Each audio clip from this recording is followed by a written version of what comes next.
I think milestone movies definitely मेरे लिए मेरे लिस्ट में होंगी पत्थर के फूल, क्योंकि वो मेरी पहली फिल्म थी। उसके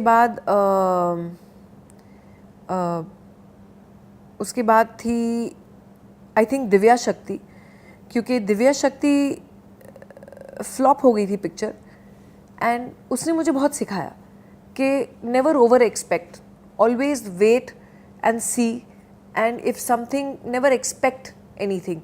If it comes to you, it will be a pleasant surprise. If it doesn't come to you, you've never expected it in any case.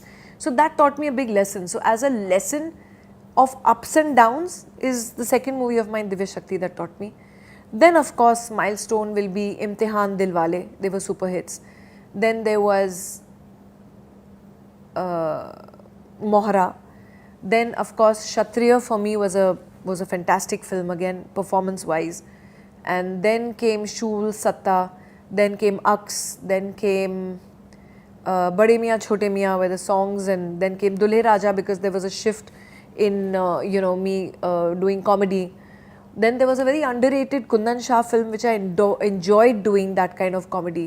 Luckily मुझे कभी ऐसी मजबूरी नहीं हुई जो मुझे obscene सिनेमा या डबल मीनिंग डायलॉग्स वाली फिल्में मजबूरी में साइन करें कि नहीं मुझे फिल्में नहीं मिल रही हैं, मुझे ऐसी पिक्चरें करनी पड़ेंगी to stay relevant in the industry. तो मैंने अपने हिसाब से ही और अपने जो मेरी लक्ष्मण रेखा थी जो मैंने अपने लिए बनाई थी for my morals, for my principles, कि मैं उस हिसाब से चलूँगी, मुझे कभी वो कॉम्प्रोमाइज़ नहीं करना पड़ा। तो वो मेरी खुश नसीबी है, खुशकिस्मती है कि मुझे ऑलवेज़ अच्छा काम मिला, एंड मुझे कभी इस मुकाम तक नहीं पहुंचना पड़ा कि मुझे डबल मीनिंग या सेक्स कॉमेडीज़ या कुछ ऐसे करना पड़े जो जिससे मेरी फैमिली को शर्मिंदगी हो। There is nothing wrong with sex comedies, of course there is always an audience for that, but कहीं ना कहीं मैं अनकम्फर्टेबल होती थी, तो I always did what I was comfortable in. तो जहाँ तक मैं कंफर्टेबल थी मैंने किया, and I did it with Alan, and I have enjoyed doing that cinema. I think my combination was a hit with all my heroes, whether be it Akshay Kumar, be it Sunny Deol, be it Amir Khan, even doing Ghulam-e-Mustafa with Nana Patekar, with Sanjay Dutt I did actually, I've done 11 films with Sanju. Then I have done with Sunil Shetty. So I've done a combination of all films. Yes, गाने अगर आप कहें कि सबसे ज़्यादा super hit गाने किसके साथ थे, yes, वो चिची के साथ थे। So I think as far as I'm concerned, my combination with most of my heroes worked, and I've enjoyed big successes with them. So whether it was Ziddi or it was Imtihan, that was with Sunny. Then there was with Sanju also, I had Jeena Marna Tere Sang, and I had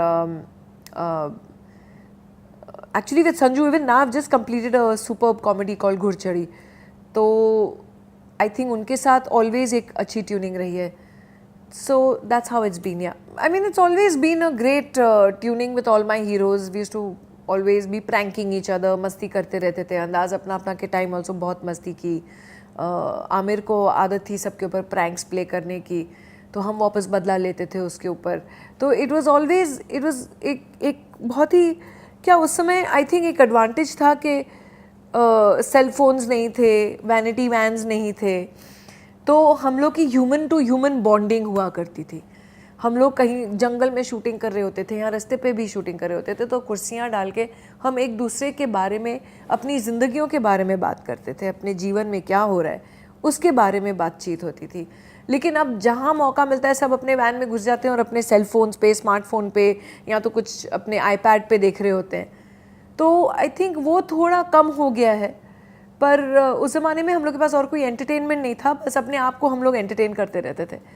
तो बहुत ही अच्छा atmosphere होता था, मस्तियाँ होती थी set पे, कोई ना कोई किसी को छेड़ रहा होता था, किसी के झगड़े चल रहे हैं, किसी के अफेयर चल रहे हैं, किसी की मस्तियाँ चल रही हैं, किसी के रिवेंज ड्रामा चल रहा है, किसी को किसी से खुन्नस है।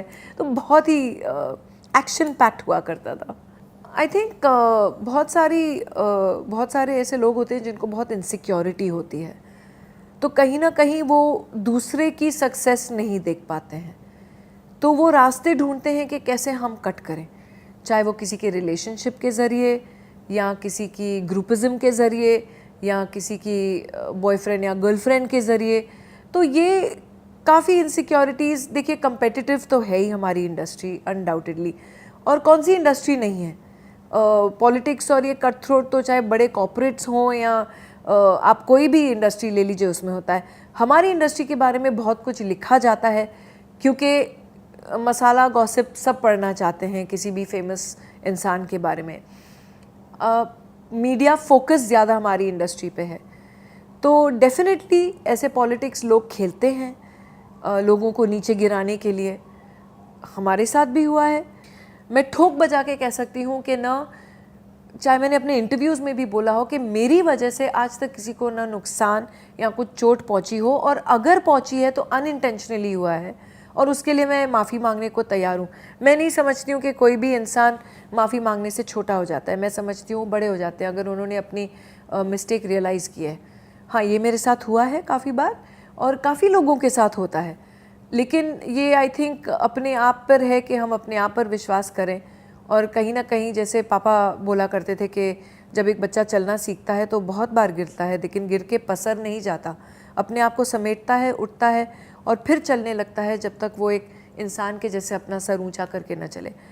तो यही हमने सीखा है ज़िंदगी में। तो ऐसी चीज़ें होती रहती हैं, बट हाँ, जैसे कि मैंने कहा, मैं ठोक बजा के कह सकती हूँ कि आज तक मैंने किसी का न दिल दुखाया है, न किसी को किसी फिल्म से निकलवाया है, न किसी को चोट पहुँचाई है, क्योंकि मैं ऑलवेज समझती हूँ कि लोग कभी कभी बोलते हैं अरे न्यू कमर के साथ नहीं काम कर सकते, पर हम भी तो न्यू कमर थे कभी कभार। तो अगर हमको चांस मिला और हमको ऐसी एक मौका मिला तो हम क्यों ना किसी और को दें वो मौका।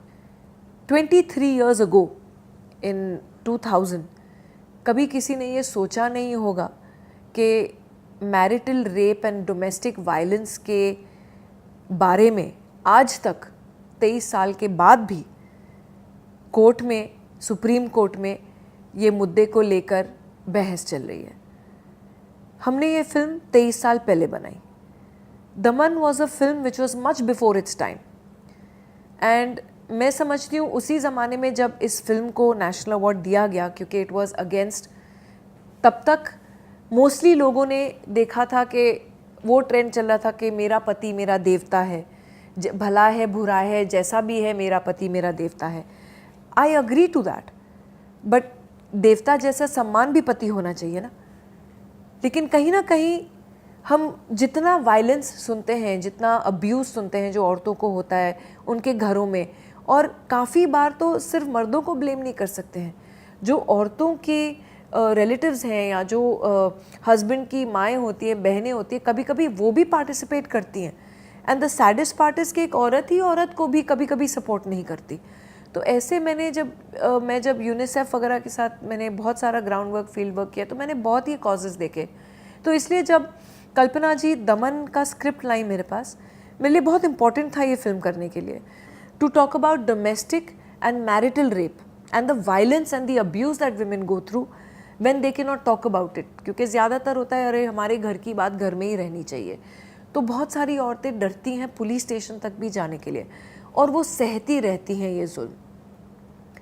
जब कल्पना जी आई मेरे पास तो मुझे बहुत ही पसंद आई स्क्रिप्ट, एंड आई थिंक पहली बार ये था जब एक औरत अपने हस्बैंड के ऊपर ही, जब उसकी बेटी के ऊपर आता है वो अपने आप के ऊपर सह लेती है, लेकिन जब उसके बच्चों के ऊपर आता है तब वो नहीं सहती है जुल्म, और वो अपने हस्बैंड से रिवेंज लेती है।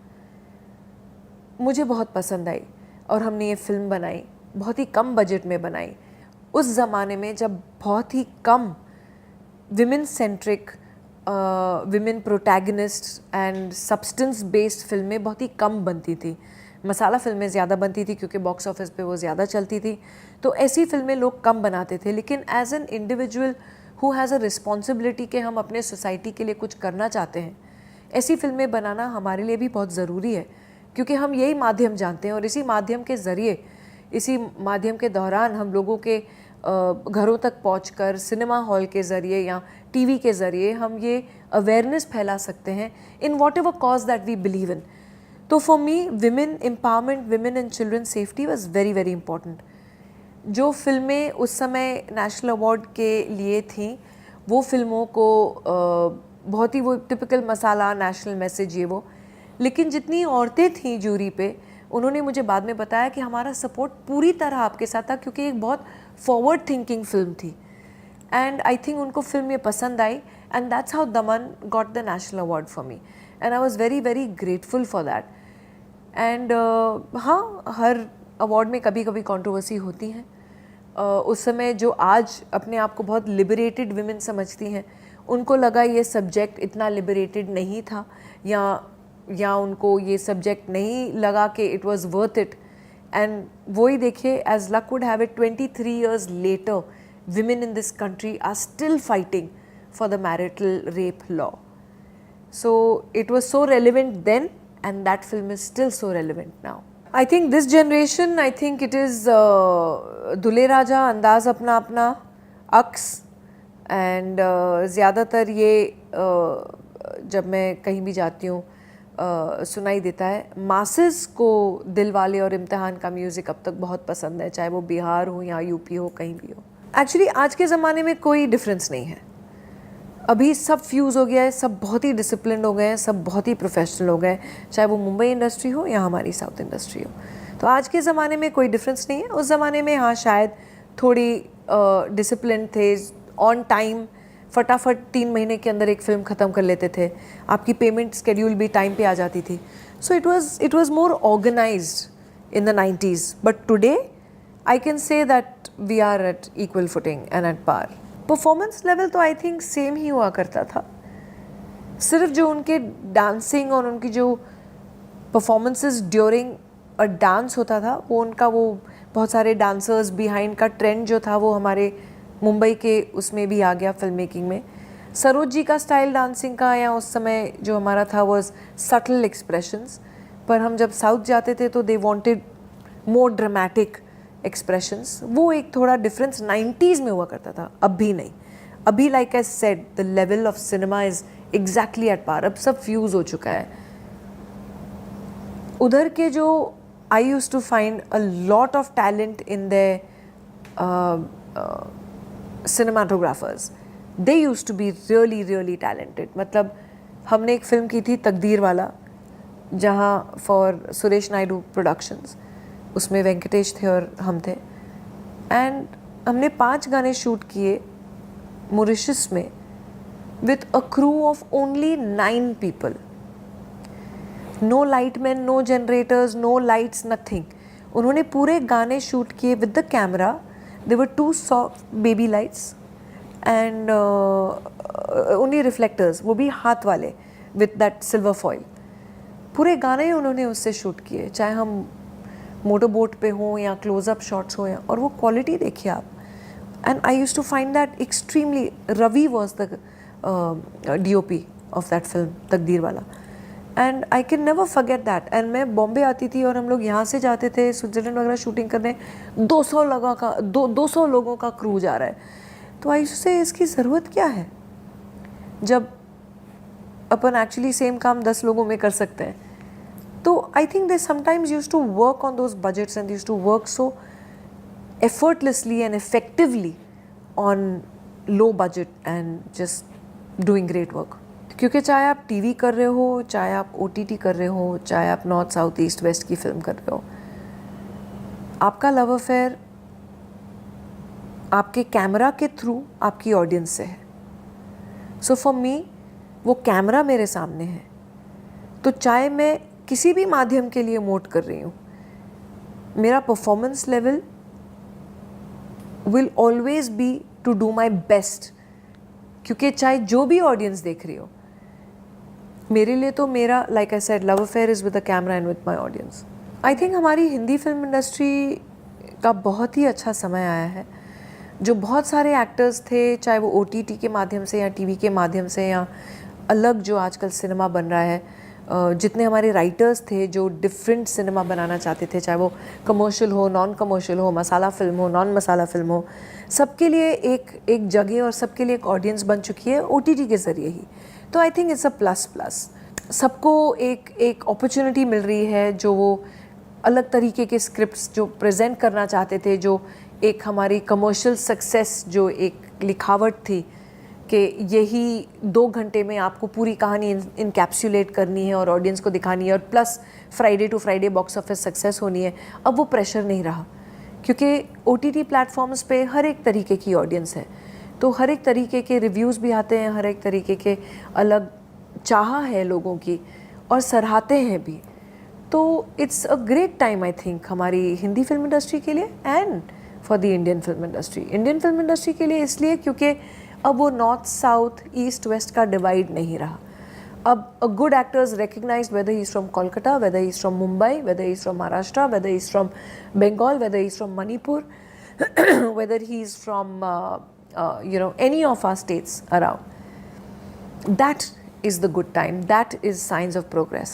मैं आपको कल मैं क्या करूँ, कल हूँ नहीं हूँ, वो मैं आपको नहीं बता सकती, तो मैं आपको फ्यूचर का क्या बताऊँ। मैंने आज तक कभी कुछ प्लान नहीं किया, न मैंने कुछ ऐसे स्केड्यूलिंग बनाया अपने लिए कि मैं अब ये करूँगी वो करूँगी। हाँ, I will definitely not do everything and anything that comes to me. I always chosen my work and I will choose to do again only good work. And बस महादेव ने हाथ पैर दिए हैं, दिमाग दिया है चलाने के लिए, तो मेहनत करते जाएंगे। बाकी सक्सेस होना न होना वो ऑडियंस के ऊपर है और वो बैठे हैं ऊपर, उनके ऊपर है। आई थिंक मैंने साउथ इंडस्ट्री में बहुत इन्जॉय किया। एंड उस समय जब बोलते थे कि हाँ हमारी इंडस्ट्री, मुंबई की इंडस्ट्री डिसिप्लिन नहीं है और साउथ की इंडस्ट्री बहुत डिसिप्लिन्ड है, एक्चुअली उस समय थोड़ा बहुत ट्रू था। एंड मुझे और बहुत क्या मज़ा आता था कि साउथ की इंडस्ट्री में उन लोग अपने रूट्स से, अपने कल्चर से इतने स्ट्रांगली जुड़े हुए थे कि उनकी पिक्चरें सुपर डुपर हिट होती थी। और वही हम मुंबई आके करते थे तो बहुत ही वेस्टर्नाइज्ड काइंड ऑफ कल्चर और उस तरीके की DVD कॉपी वाली पिक्चरें बनने लगी थी मुंबई में, जो नहीं अच्छा बिजनेस करती थी। तो it was very very necessary कि हम अपने मासेस से, जो मासेस चाहती हैं उससे कनेक्टेड रहें, जो मैंने साउथ इंडस्ट्री से सीखा। अगर आप आज के ज़माने में भी देखें तो इतना रेलिवेंट है साउथ में अभी तक, इतना प्रेविलेंट भी है उनका कल्चर, उनके कस्टम्स, उनका ट्रेडिशन, उनके जो मास लेवल पे जो लोग सोचते हैं, वो ज़्यादातर इतनी ज़्यादा एलिटिस्ट फिल्में नहीं बनाते हैं, तो शायद लोगों को वो ज़्यादा पसंद आती हैं। और I think that's what works. So it has always been a great journey. मुझे बहुत मज़ा आता है। एंड स्पेशली जब मैं साउथ जाती थी, एक पर्सनल चीज़ बताऊँ, बॉम्बे आती थी तो, मुंबई आती थी तो सारे बोलते थे अरे वेट पुट ऑन किया, वेट पुट ऑन किया है। और मैं वहाँ जाती थी, साउथ में जाती तो बोलते थे अरे आप इतनी पतली क्यों हो गई है, खाओ खाओ। तो मुझे तो बहुत मज़ा आता था। मैं डाइटिंग वाइटिंग छोड़ के इडली, डोसाज, नारियल की चटनी दबा दबा के खाया करती थी। और मुंबई पहुँचती थी स्केड्यूल के लिए तो बोलते थे little you put on weight ना, मनीष बोलता था specially, Raj you have to lose weight now, you have to lose wait.